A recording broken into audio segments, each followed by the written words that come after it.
Hey everyone, welcome back to my channel, and today I am so excited. We are going to be doing Harry Potter and the Prisoner of Azkaban, Harry Potter book number 3 for my book club series. So let's just get into it. In the description box, you can find our houses, you can find timestamps, and you can also find my ranking as well as Nicole's ranking. Nicole is the pen that I picked from our last video, so we are going to hear from her first. So as you know, I keep my laptop with me to keep me kind of organized. So Nicole's experience, she had seen all the movies but never read the books. Her sister did read the books, so she would like fill her in on information as like they saw each movie.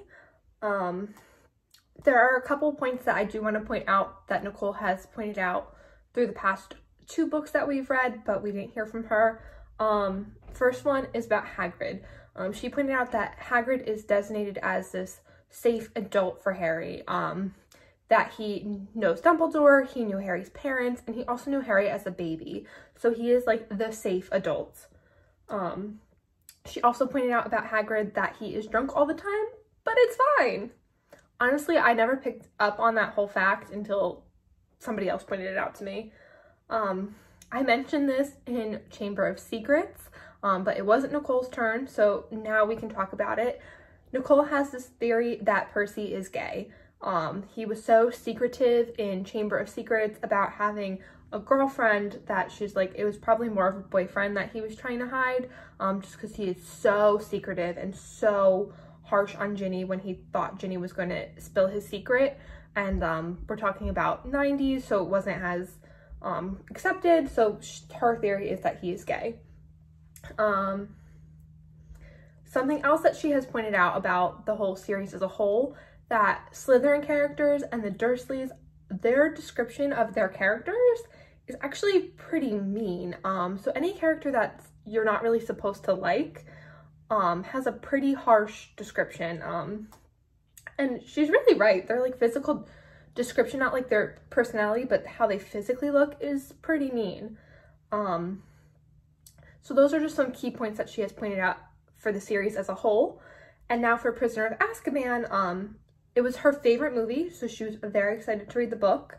And reading the book made more sense to her for the series as a whole. There were things that in Prisoner of Azkaban movie that made more sense, and things that were also to come in the series that she's like, oh, that makes more sense. This book really does set up everything that is to come for the rest of the series. She absolutely loves Sirius. She loves the night bus scene. Something else that Nicole keeps doing, she keeps trying to jump ahead. So every time we talk about something, she's like, oh, this, and this, and we're like, no, that doesn't happen yet. For instance, she really thought Luna was in this book, and Luna is not. No, I'm about to jump ahead of myself. She thought Trelawney was drugging her students. Like, the room itself was drugged, because they're all so like hot and sleepy and confused in that room. I don't know if it's really she's drugging the students, but it's a theory. Hates Snape. This book made her hate him even more.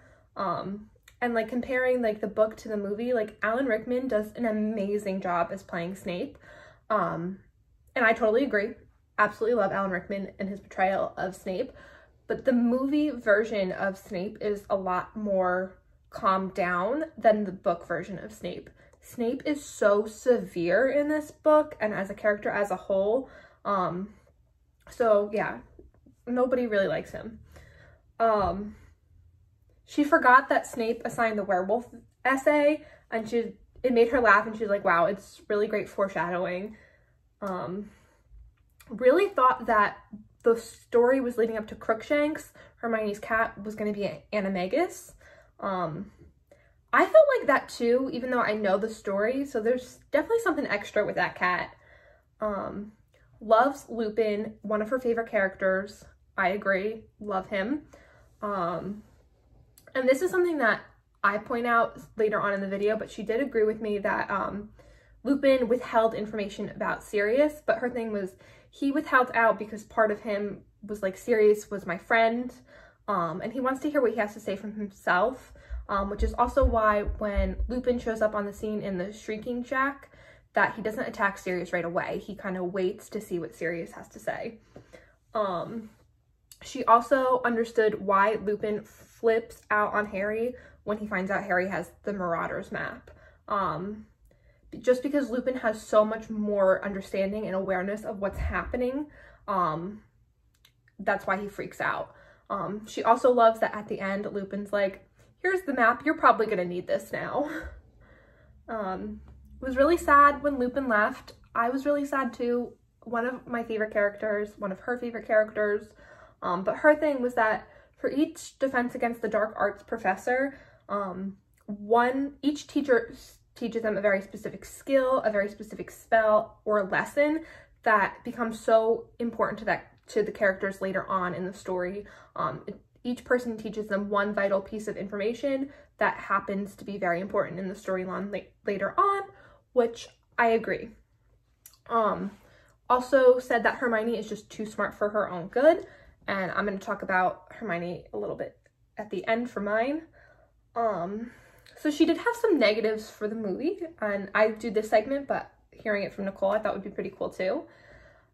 She likes that Cedric Diggory is introduced in this story. We don't meet him in Prisoner of Azkaban. We don't meet him till Goblet of Fire, but in this book, we do get to meet him.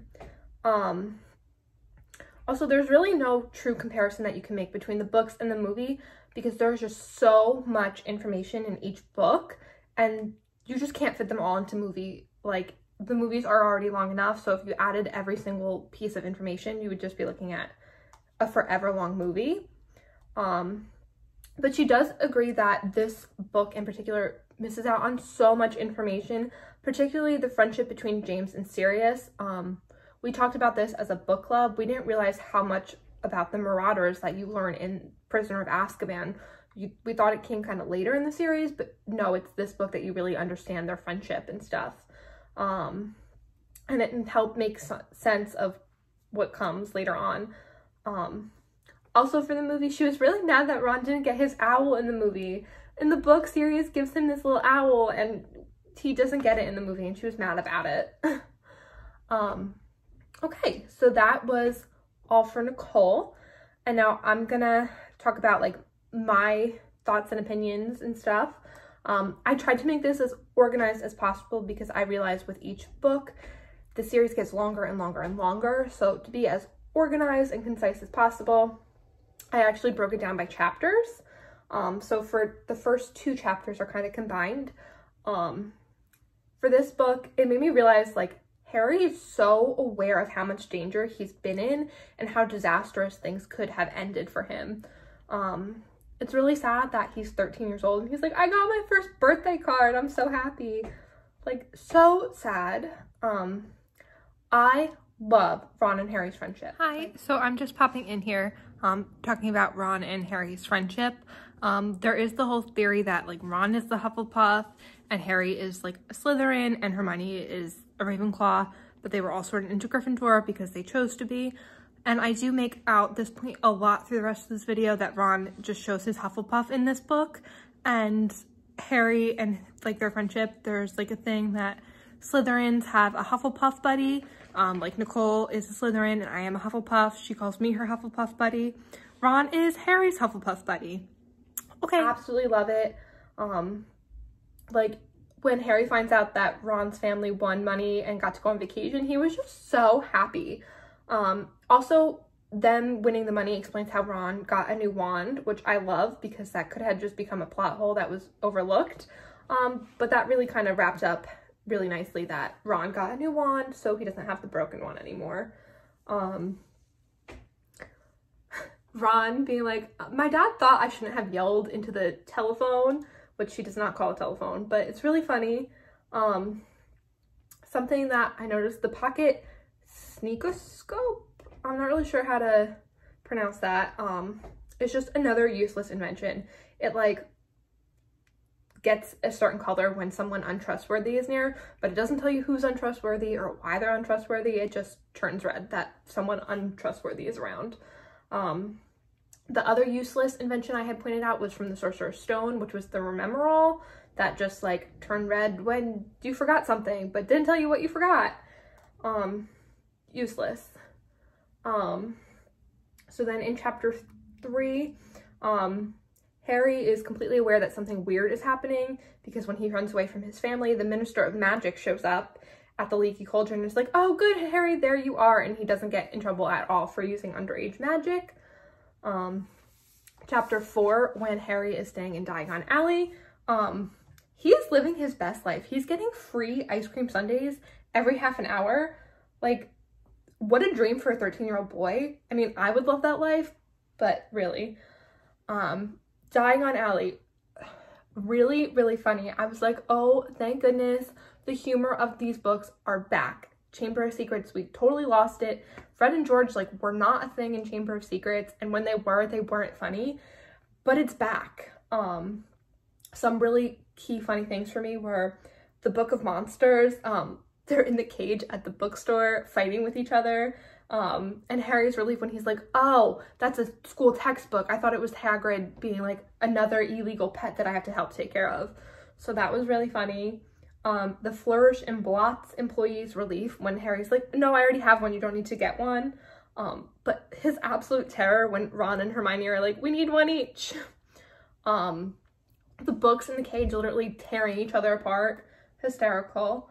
The worker at Flourish and Blots being like, I thought the Invisible Book of Invisibility was bad because they were never found again, but these are even worse. It also made me realize Hermione must have spent a fortune on school books. Like, a fortune. We also get a brief glimpse of Neville's grandmother.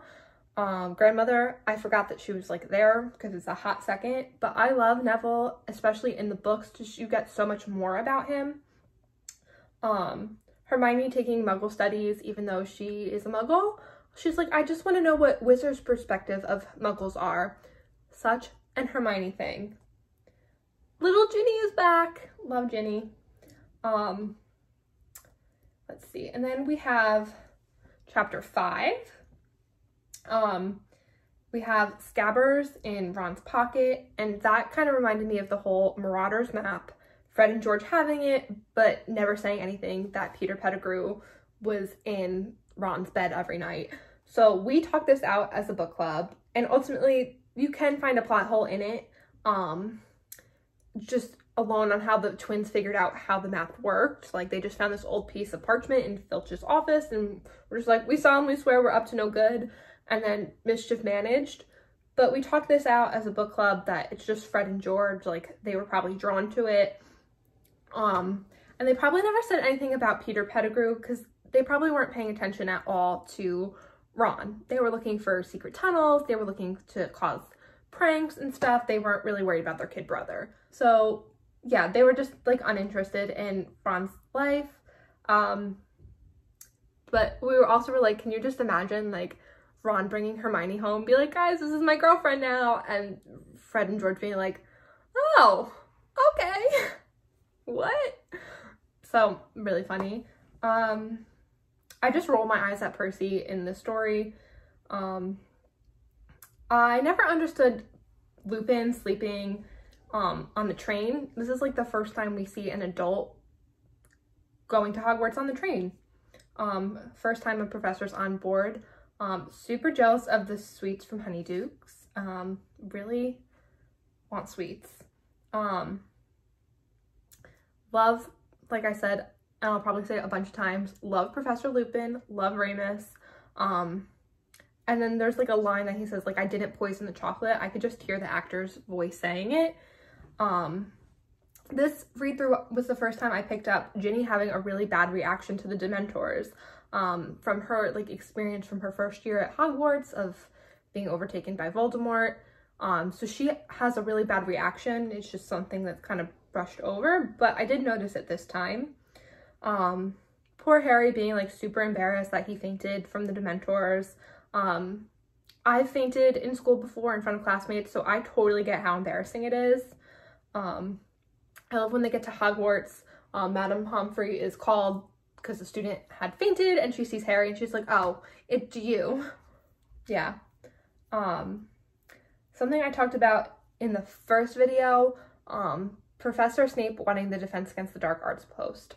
I still don't understand it. Maybe as I finish the series I'll understand, but I don't get why he wants it. I love, and this is something that was really great, was that they're like, Professor Kettleburn has decided to retire Professor Kettleburn decided to retire so he can spend his life with his remaining limbs. And now Hagrid has taken over his post. I love that because Hagrid gets his own class. And I love that because we don't get an extra character that's not needed. And also, it's humorous.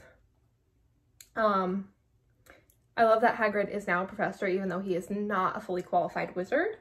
And I love when Harry is at Hogwarts. He's like, I'm home now. And then we get to chapter 6, the divination class. This was Nicole's book, so we're not going to hear from Sophia, but I did want to hear what she had to think about it because that's like her thing. She loves divination. I tried to pay closer attention to her predictions, but I really didn't. Chapter 7, when we're in the Defense Against the Dark Arts class, it's really sad that they're in their 3rd year and they're like, this is our first practical lesson. And the Bogart lesson is so fun. Love that.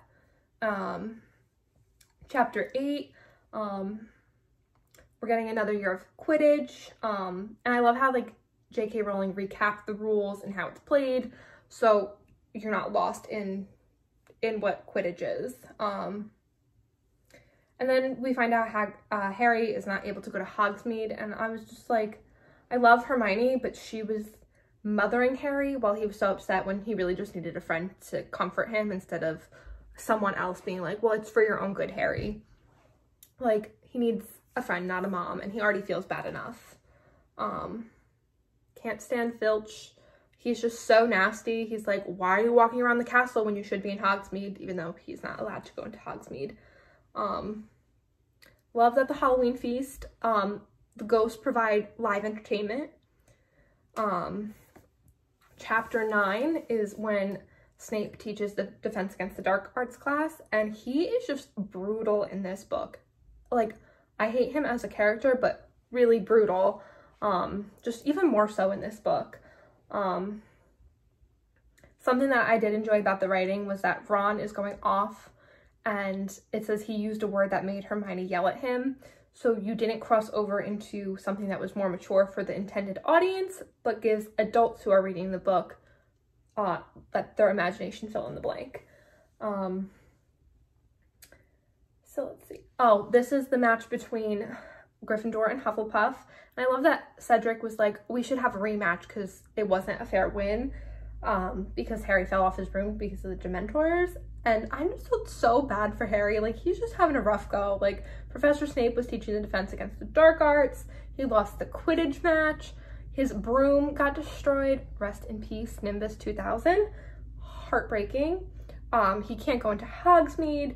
And because he fell off his broom, he was stuck in the hospital over the weekend. And I love that little Ginny made him a get well card that sang to him. Like, that is so cute. I love it.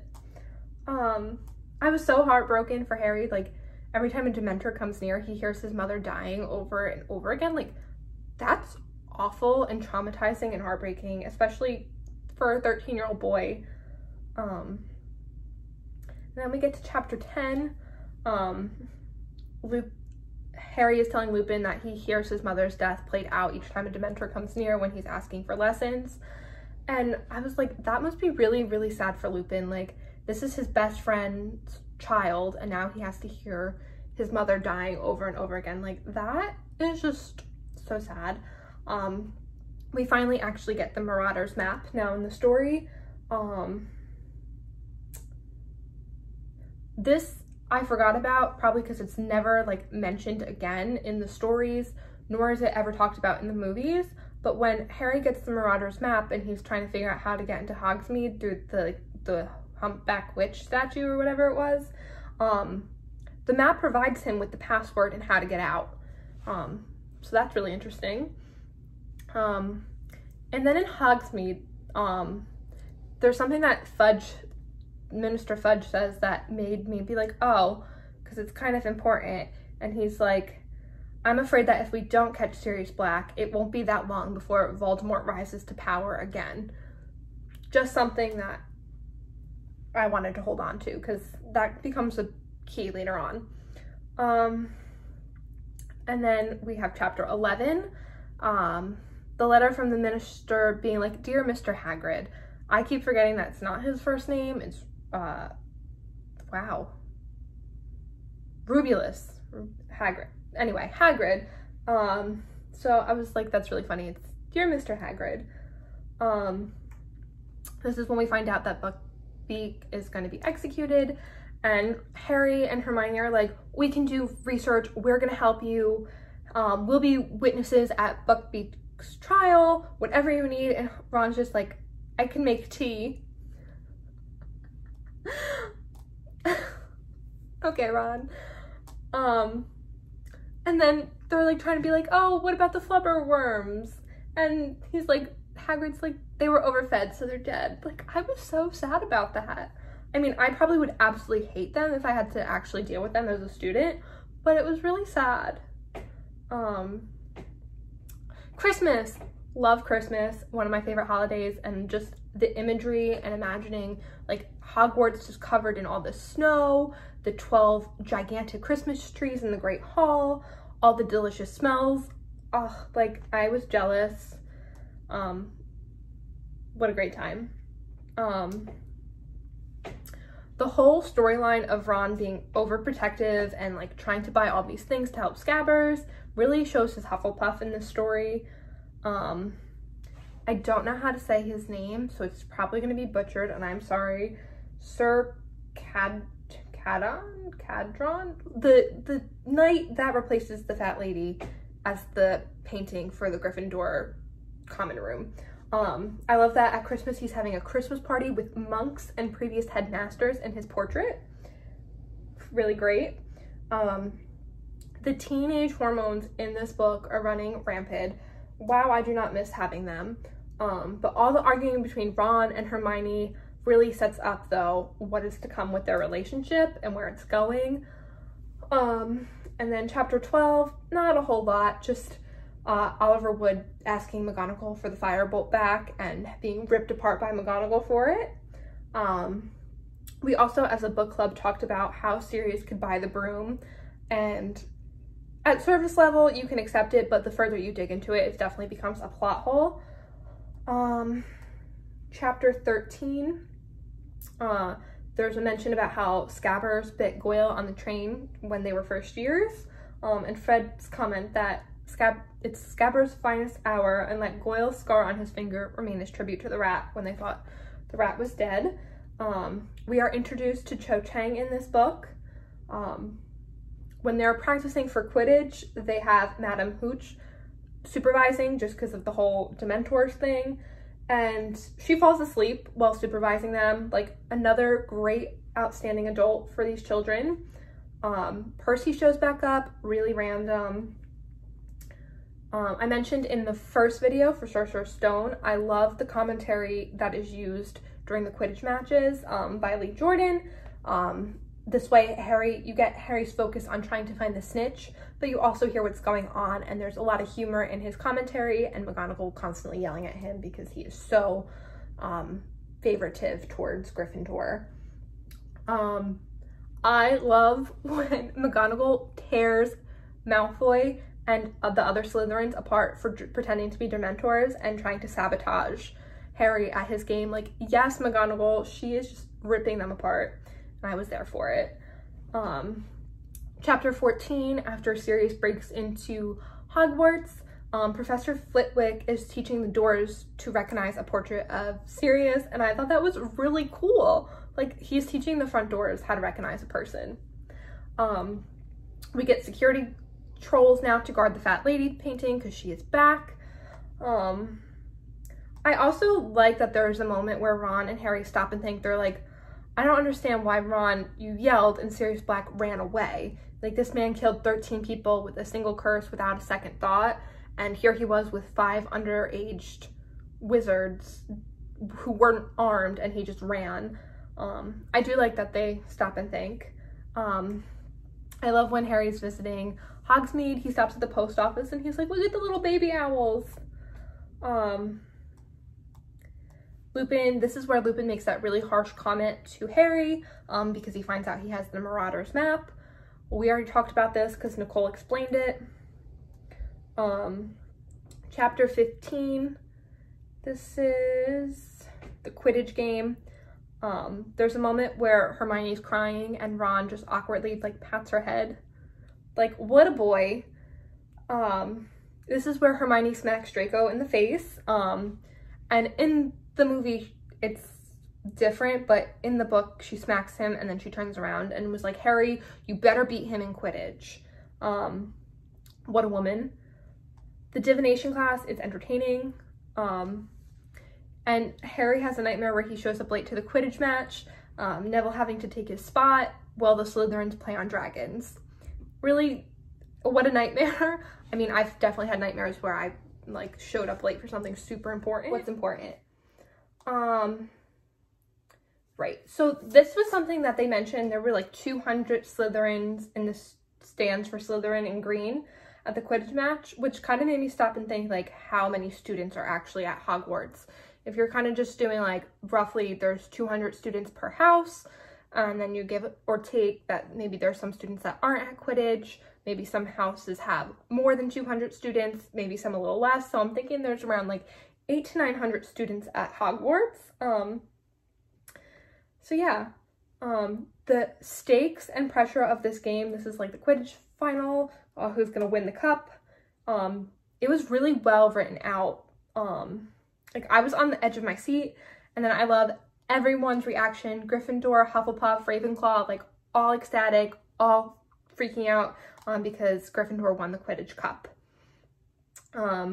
This, I want to just grab my book. This has nothing to do with the actual story, but the picture for chapter 16, like look at that.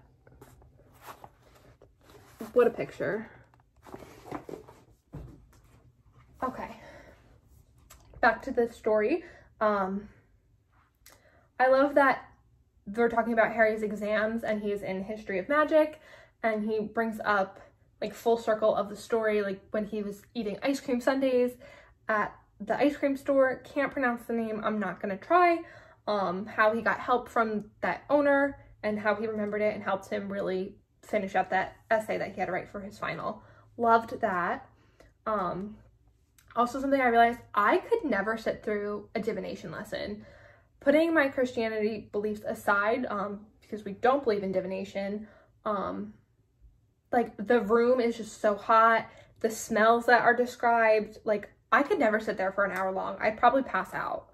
I love when Trelawney is like, I would never predict something as far-fetched as Voldemort returning, but it's her only actual true prediction. And I love that Hermione is the one that goes back and gets Harry's invisibility cloak because he had to leave it in the secret tunnel when he came back from Hogsmeade, because he knew he was getting caught because Malfoy saw his head floating. So she risks it and goes back and gets the cloak. Chapter 17, now we're in the Shrieking Shack. Ron standing up to Sirius Black, like he's like, if you want to kill Harry, you're gonna have to go through me and Hermione first. That is totally a Hufflepuff trait, like being that fiercely loyal to a friend, and willing to protect him at any cost. There is bravery in that, but I feel like that's Hufflepuff being that loyal. I'm a Hufflepuff, so I love it. Lupin makes a comment to Hermione that I was like, wow, that's a little rude. He's like, you're not up to your usual standard, because he's like, you got 1 out of 3 correct, when she's like, you're a werewolf, you're helping Sirius, and something else that she said, and he's like, that was subpar. But she's the only one who figured out he was a werewolf. Also, I feel like they could have done a better way of like revealing he was a werewolf. Like there was just a lot of things happening in the Shrieking Shack that could have been done a little bit better, in my opinion. I have more in this chapter in like the movie section, so we'll get back to it. Chapter 18, we get Lupin's backstory. I said this in my previous video for Chamber of Secrets. Ron says this comment in the Defense Against the Dark Arts that he doesn't want to go into the Forbidden Forest because he's terrified of werewolves. So, love that. I hate Snape. We've talked about this. But Snape was right the whole time that Lupin wasn't to be trusted because he knew more than what he was saying about Sirius Black. Not that I like Snape, but he was right. Lupin had more information. He knew Sirius was an animagus, and just never said anything. And then chapter 19, we get, like, Snape is in the Shrieking Shack with them now, and something about him, he is so angry and he has so much hatred for Sirius and for Lupin because of their school days that he totally overlooks the fact of why he came into the Shrieking Shack in the first place. He came because he wanted to give Lupin his potion to take to help him during the full moon transformation. Totally forgets about it because he's so angry and so petty. He knows that that's why he was there, but he was just so blinded that he was like, Lupin and Sirius, you're both gonna get the Dementor's kiss, and then Ron, Hermione, and Harry, you're all gonna be expelled. Like, he's just so cruel. And the movie version of this scene is so much tamer compared to what it was. Harry is very disrespectful to Snape. I hate Snape, and he says, like, horrible things to Harry. They're just both really bad. And, like, Snape's hatred for James just totally passes on to Harry. And it's not fair because Harry never knew his dad. Something that was interesting was how they talk about James, Sirius, and Remus being inseparable, like they were really close, and how Peter Pettigrew was their tag-along. And it came into play about how they changed Secret Keepers without telling Remus because they thought he was the spy, and Remus, without a second thought, believed Sirius was the spy. I was like, wow, that's some friendship. But then we talked about it as a book club that James loved Peter, and when everything went down, they knew somebody close to the Potters was the traitor. They knew it wasn't Sirius. They loved Peter, never thought anything of it. So they thought the only logical explanation was Remus had to be the traitor. So yeah, we talked in depth about that. When Peter goes to touch Sirius's robes, he's like, they're already dirty enough without you touching them. Yikes. That's brutal, but true. And then Peter begging Ron to save him because he was such a good pet rat, and Sirius being like, wow, if that's what you're boasting about, that you're a better pet rat than a human, well, that's not something I would want to boast about. Chapter 20, we're leaving the Shrieking Shack. I felt so bad for Harry because Sirius is like, when my name is cleared, you can come live with me. And he is so happy and is like, yes, I'm gonna get to live with my godfather, a link to my parents. I don't have to go back to the Dursleys. And then it's taken away from him before it can even be like realized. The Dementor is going to suck out Harry's soul. That should be like a huge indicator. These are dangerous creatures that can't be controlled. I forgot in the book that Hermione is there during that scene because she's not there in the movie. Also, I love how all of this is going down and all the students and all the teachers are completely unaware of what's happening. Chapter 21. So apparently when Harry blacks out, it's Snape who gets everyone into the castle. And he's talking to the minister, and this conversation alone just plays a key role into the rest of the series about what's to come. All the problems that Harry and Dumbledore are going to face in the future. And I really could not stand the minister at this point. Nobody likes to listen to children. That's just kind of a fact. There is something about this whole scene when they're trying to explain that Sirius is innocent, that first off, they don't listen to them because they're kids, but there is something that could just clear up the whole matter, and it doesn't come until a later book, so I'm not going to discuss it, but frustrating. Then Dumbledore is talking to Harry and Hermione, and he's like, good luck to both of you, and Harry's like, what is he talking about, right before they time travel? I love that Harry is like, this is it. Time travel, this is the weirdest thing we've done. Nothing else they've done was that weird, but time travel.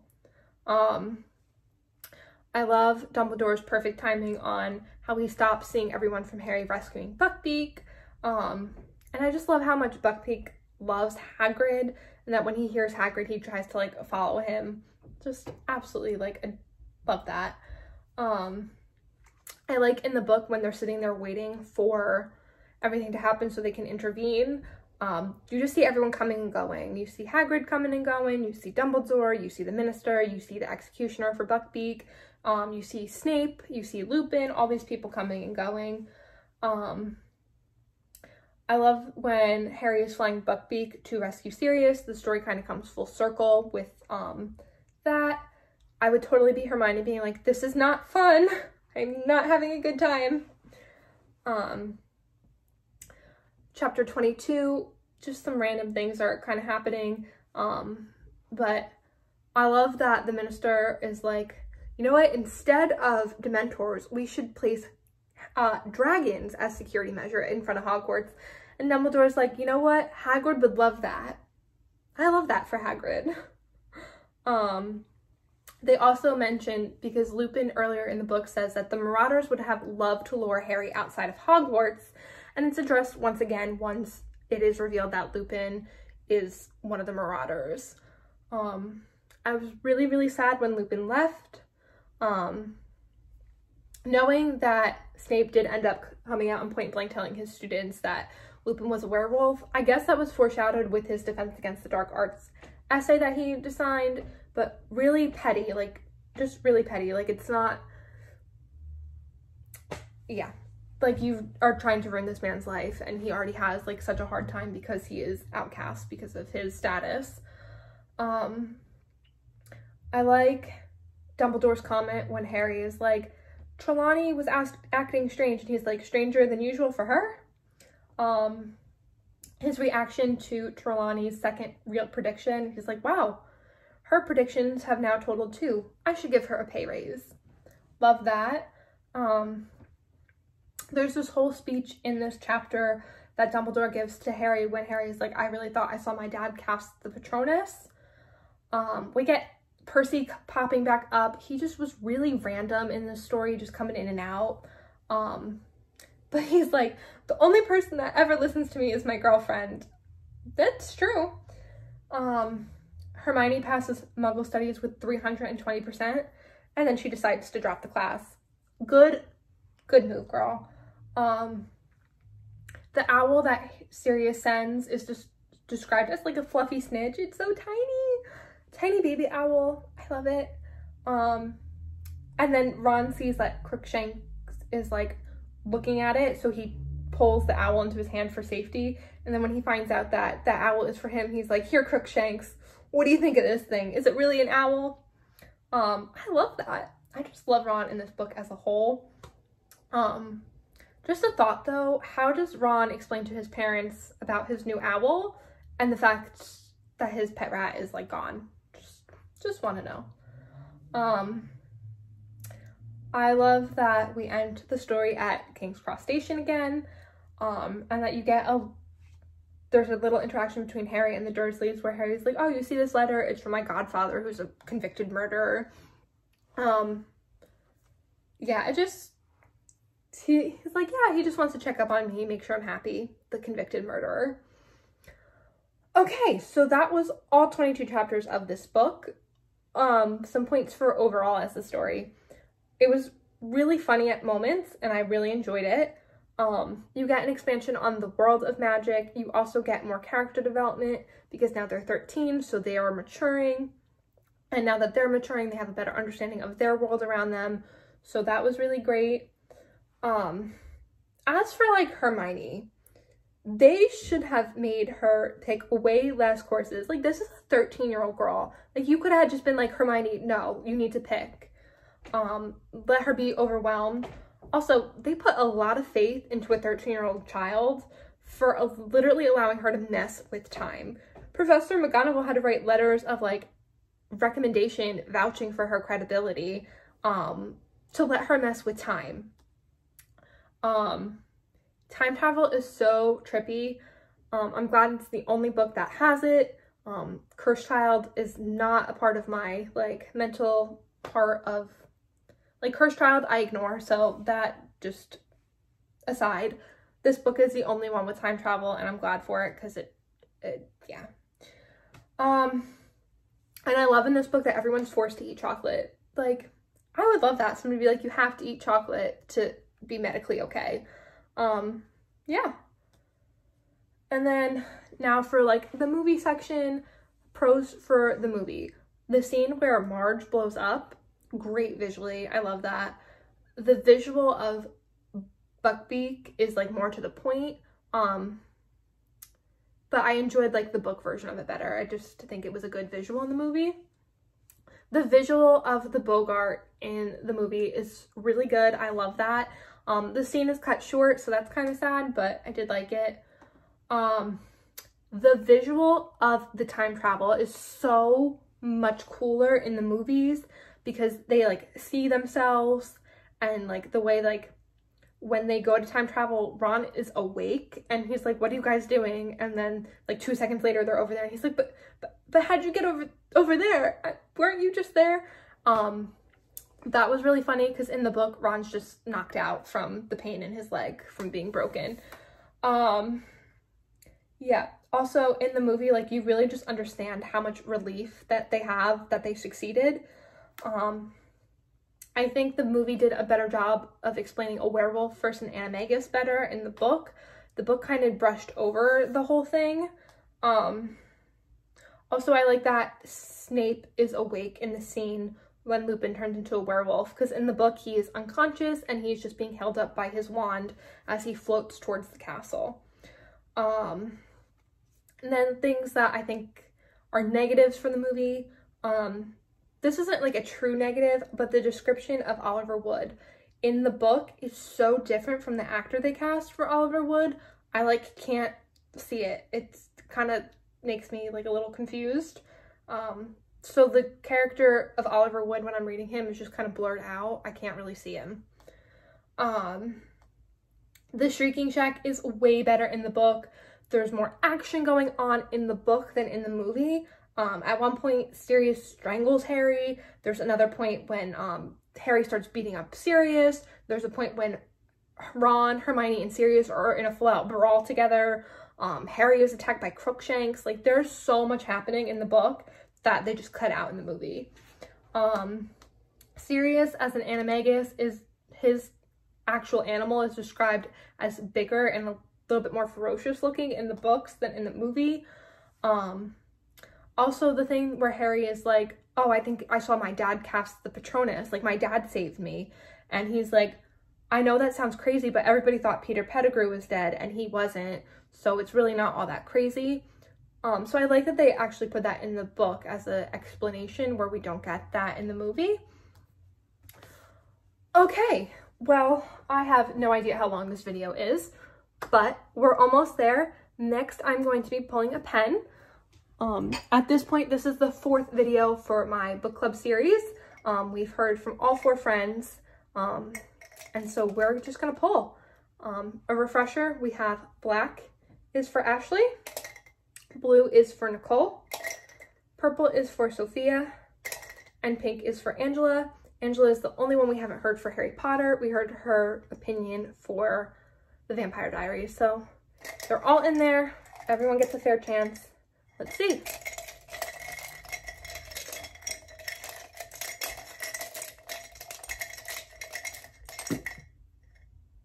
Well, considering I just threw that pen on the floor, that's who's gonna be. Okay, this is blue. It's Nicole. So we're also gonna hear from Nicole for Harry Potter and the Goblet of Fire, because I flung it on the floor. Yeah, so that is the conclusion of Harry Potter and the Prisoner of Azkaban. Next, we're going to be on Harry Potter and the Goblet of Fire. We've actually already started reading it. Very excited for this. Like, comment, subscribe. Any comments, please don't spoil anything for future of the Harry Potter series for anyone who might be watching this and hasn't seen or read the rest of the series, as well as the fact that one of my friends in the book club doesn't know the rest. All right, I will see you soon for a new video. Thank you for watching and have a great day.